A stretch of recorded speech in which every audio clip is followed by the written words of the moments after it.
This video is going to be part 2 of a series that we are working on called Roaming the Open World. In these videos, what I'm doing is I'm teaching you as much information as possible when it comes to roaming the lethal zones here in Albion Online, specifically the Black Zone, Avalonian Roads, and Mists. I'm going to go down different types of subjects to teach you guys to help you get more comfortable with roaming out there and different things that can help keep you alive on your journey. If you haven't watched part 1, I highly recommend going back onto my YouTube channel. I'll put the link in the description and watching part 1 before this video, as this will be a multi-part series trying to teach you as much as possible about roaming the Black Zone. We do have 3 points that we're going to be going over today. Those points are going to be identifying gankers. So we'll be talking about the different types of builds and stuff you see when you inspect people in the open world. Open world objectives is the second one we're going to be talking about. So like small chests and different types of activities that you can do out there. And then the third one is going to be knowing your exits. And it's a tactic that I use whether I'm taking a fight or avoiding fights. Knowing your exits are big when it comes to saving yourself when you have to disengage a fight, knowing what direction you need to be going and knowing where not to go so you don't put yourself in a corner or in a bad position where gankers or some type of PvP interaction where they would want you to put you at a disadvantage in the terrain. Now, the first point that we're going to talk about is going to be identifying gankers. And specifically, I want to teach you how to inspect as well as the type of settings that I use for inspecting people, whether I'm mounted or dismounted, as well as some of the common ganking weapons and armor that you will see in open world. These aren't the only weapons and armor that you will see, but this is a general list of the most common ones you'll see in the open world, and some of them are combined with weird things like demon cape, and this is going to be the list. So what we have is we have bear paws, maces, hammers, whispering bows, if you see any claws, grail seekers, or double-bladed staffs, and then if you see anyone wearing graveguard armor or a skinner cap. Most of the time, these are different combinations of ganking styles that can be used to catch different types of mounts and players that are roaming the open world. So if you do inspect people and you see them, for example, and they have claws and a demon cape on, or if they have bear paws and a fiend cowl, 9 times out of 10, this is going to be part of a gank group or by themselves trying to gank. So you just need to be very careful when you are inspecting and being around them. Just know that they might have more gankers in the area, especially when you're roaming the Black Zone. 9 times out of 10, most people are in some type of small group. So this is something that you always need to keep in mind. When it comes to inspecting people, when we go to the settings, if I go to controls, I have this control scheme on, but double press to attack. I've always had this on. If you're dismounted and you click on them, if you have this turned off, you're going to automatically attack as soon as you left click them. If I double press to attack, I have to click them twice to initiate an auto attack, which is not what I want. But if you click on them once and then use an ability button like Q, W, or E, then it will be casted towards them if it is an automatic cast, or if you want to cast in their direction, you can do that as well. But double press to attack makes it easier to press on people and get the inspect off. And then for my key bindings, the default inspect button is Y, but this is going to be the inspect button. All you do is you click on people, you press Y, and then it will show you their full setup as well as all the abilities that they have on their build.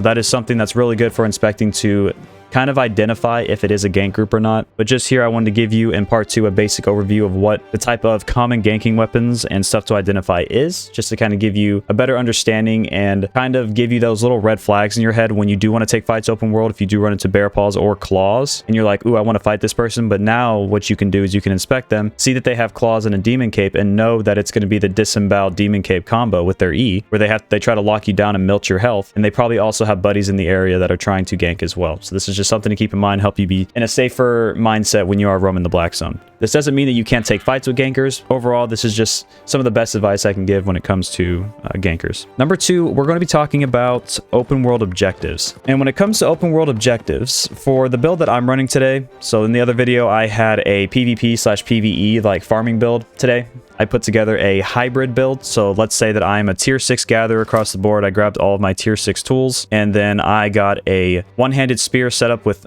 mage cowl. I have assassin's jacket and royal sandals for the unpurgeable. We have the torch. We have Fort Sterling cape in case anyone tries to catch us while we're mounted. And we got the trusty stag with 264 carry weight, just to help us if we do any type of gathering or anything. And then I got roast pork and healing pots. This build together is 318k. You can tone it down to a full 5.1 or a 4.1 variety if you're trying to go cheaper. There's nothing wrong with that. This is just one of the builds that I toned it down to if I was to be doing hybrid tier 6 gathering. So on that note, we're going to talk about the open world objectives. So if we are to go out, we're just going to grab an invis. And we're just going to go to the east side. We're going from Martlock Portal. That's where we're operating from. So what we have here is we have a crystal spider, and it is kind of moving on the map. You can kind of tell if someone's doing it if it is moving. So it was moving just a second ago. Either they're doing it or they just stopped doing it or someone aggroed it. We're going to run over and check out what's going on. We are invis anyways, so... crystal spiders, though, this needs a group. So if you have a pretty strong DPS group or you have a healer with you, these would be more doable. But overall, the only way that you could solo some of these is if you had a really juicy sustain build. One-handed spear can solo them if you have like a roasted pyramid snapper, maybe tier 8+. You would be able to solo those, but it is very dangerous to solo those because not only can they be seen moving on the map, but any type of objectives in general, like small chests, medium chests, large chests, crystal spiders, we have cores, energy vortex, we have treasure nodes, like the resources that pop up on the map. These are prime targets for gankers. So I know they look shiny and you're so excited about the rewards, but we do need to keep in mind that a lot of times that these spots are going to be targeted by gankers. Like right here, we have a power core that looks like it's been picked up already and dropped. We don't have any resources on the map, like treasure nodes or anything. We have a static dungeon connector right there. And we're just going to run into the next zone, so I'm going to fast forward here.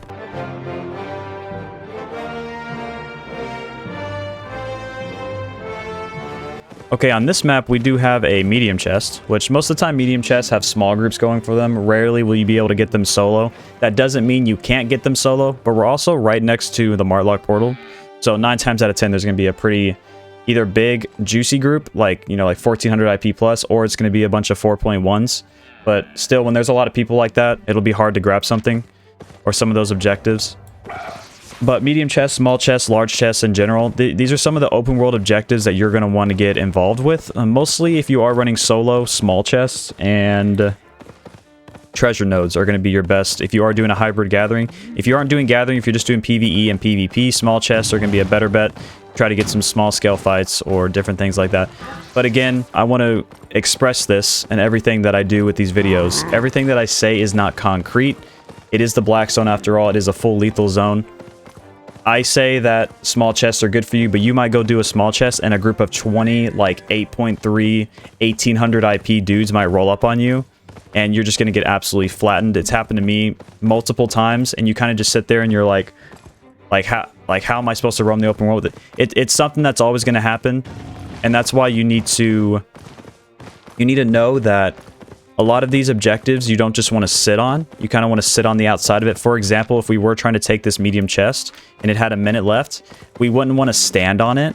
We would want to stand at a distance from it, where usually a ganker or someone would dismount to go and attack it for whoever's opening it. You kind of stand at a distance, a more safe distance, so you can kind of fill it out if you want to be a little bit safer about it, to know if someone is going to be diving that chest or not, or that different objective that you're trying to do, like a treasure node.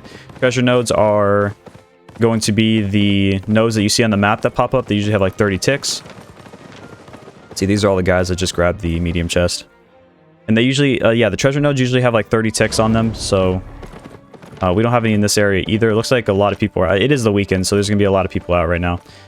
But treasure nodes, they're the ones that pop up on the map. They have 30 ticks. A lot of them will be ganking targets, especially usually tier like 6.1 and up, depending on the resource. If it's like 6.1 stone, most of the time stone isn't ganked as much unless it's tier 7 or up.